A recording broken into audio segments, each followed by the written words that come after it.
Adixia clash fort Simon et balance des dossiers.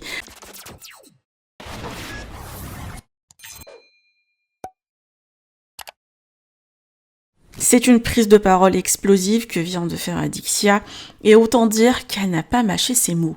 Suite aux propos tenus par Simon Féraud dans le live de Bastos, où il semblait critiquer son couple avec Nicolo et lui lancer des pics, Adixia a décidé de sortir du silence et de tout balancer. Elle commence fort, s'il cherche la guerre, il va la trouver, annonce-t-elle. Adixia revient sur tout ce qu'elle a fait pour Simon, notamment au moment de son installation en Belgique. Son père lui a trouvé des clients. Elle-même a assumé seule le loyer de 2500 €. Elle a défilé pour sa marque et le laissait partir régulièrement dans le sud pour voir sa fille et sa famille. Et malgré tout ça, elle confie que Simon l'a quittée du jour au lendemain comme une vieille chaussette, lui annonçant qu'il ne l'aimait plus. Concernant leur divorce, Adixia révèle avoir contacté son avocate car la procédure traîne.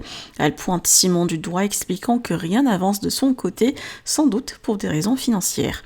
Elle confirme également que Simon était bien au courant de son rapprochement avec Nicolo pendant le tournage, qu'ils étaient encore en contact à ce moment-là et que ce n'est un secret pour personne. Si aujourd'hui elle s'affiche avec Nicolo, c'est parce qu'elle a tourné la page pour de bon et qu'elle privilégie enfin son bien-être.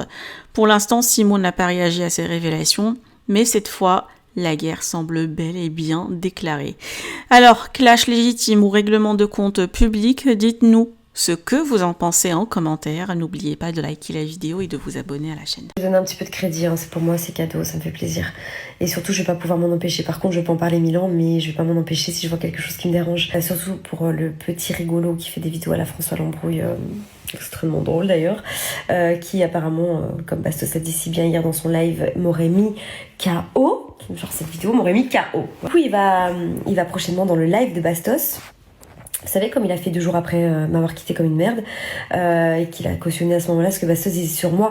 Après, à la limite, je m'en fous parce que je comprends, Bastos c'est son seul ami, il a besoin de lui, enfin genre il a dû l'appeler, frérot, vas-y, je suis en train de me faire terminer sur les réseaux, je viens dans ton live, il sait que Bastos a la facilité de me dénigrer, enfin de me descendre, et de défendre Simon. Donc à la limite, je m'en fous, mais pourquoi dire en vrai ? Pourquoi dire ? Parce que clairement, moi, s'il faut refaire tout le topo de l'histoire, je le refais. Pourquoi dire ? Pour me dire qu'il m'a quitté comme une merde, un moment où c'était compliqué pour moi aussi, et que j'étais entre la compréhension et la colère, parce que j'aurais pu tellement être en colère, parce qu'on était censé être mariés, j'étais censée être sa femme, et qu'il me quitte avec un loyer à 2005 que je payais toute seule, et avec les impôts sur la gueule. Il a pris même pas une demi-journée à faire ses affaires et à se barrer comme un voleur. Oui, j'aurais pu être énervée. J'ai été compréhensive et que j'ai accepté qu'il me quitte, finalement, parce qu'il a eu un drame dans sa vie, et que forcément, je pouvais pas ressentir ce qu'il ressentait. J'ai compris plein de choses, j'ai compris qu'il avait besoin de repartir dans le sud, etc. Ok, oui, on a compris tout ça. Moi, forcément, j'étais aussi dans le déni, parce qu'il m'a dit dans ma gueule plusieurs fois qu'il m'aimait plus, qu'il avait plus de sentiments. Moi, la conne, évidemment, je voulais l'attendre, mais en vrai, j'étais trop gentille, mais vraiment, quand j'y pense maintenant, je me dis, mais putain, j'étais conne, quoi. Vraiment, parce que genre, le mec, il te fait ça, et moi, je lui dis encore, je vais t'attendre. Mais je suis une folle, en fait.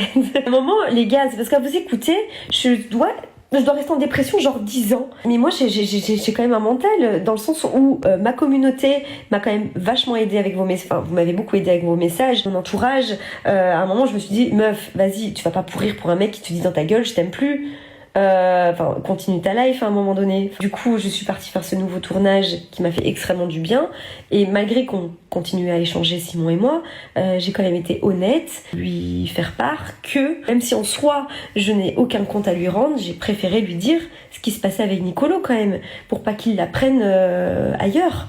Qu'est-ce qu'il va dire ? Qu'il était en dépression en Belgique ? Enfin, je sais pas, ça a été filmé le jour où j'ai dit que par précaution, je préférais ne pas déménager cette fois-ci par amour. J'avais envie de penser à moi et rester dans mon pays.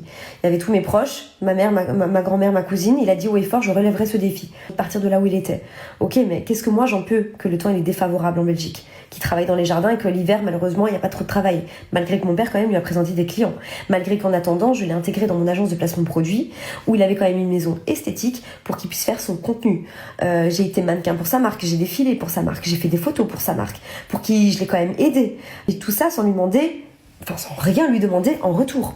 Que le pire, c'est qu'il repartait quand même une fois par mois, 2 à 3 semaines, dans le sud. Je l'ai jamais interdit d'aller voir sa fille ou quoi que ce soit, mais jamais de la vie. Donc j'ai essayé de lui offrir quand même une belle vie, qui se sente chez lui, j'ai essayé de le rendre heureux comme je pouvais en fait. J'ai quand même tout donné. Ma famille et moi, on a tous été dans la compréhension qui me quitte comme ça, comme une vieille chaussette. Franchement, à un moment, les gars, je sais qu'il n'a jamais su ce qu'il voulait dans la vie. Il a toujours été un peu perdu, mais là, c'est incompréhensible ce qu'il fait là, en fait, parce que j'ai le droit de refaire ma vie, je pense. Le divorce est en cours. J'ai eu mon avocate hier au téléphone qui va prendre les devants sur ça, parce que je voyais un peu que du côté de Simon, ça traînait. Donc voilà, en fait, à un moment donné, je suis pas un yo-yo. Tu ne me jettes pas et tu vois, et tu me récupères pas comme bon te semble. Écouter sa vidéo, on dirait que c'est le premier genre avec qui je vais à Paradisa. Or que c'est 2 endroits avec lesquels je suis en collaboration et des endroits que je ne cesserai de faire parce que je fais Paradisa Walibi depuis des années.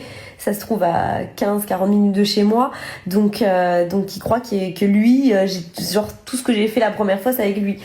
Je comprenais que c'est un petit peu flou pour moi et que je me suis laissé faire plus d'une fois quand même, et que cette fois-ci j'ai pas du tout envie, enfin dès que je vais voir quelque chose je vais me justifier pour que les choses soient bien rectifiées, parce que j'en ai marre que les gens m'inventent des vies.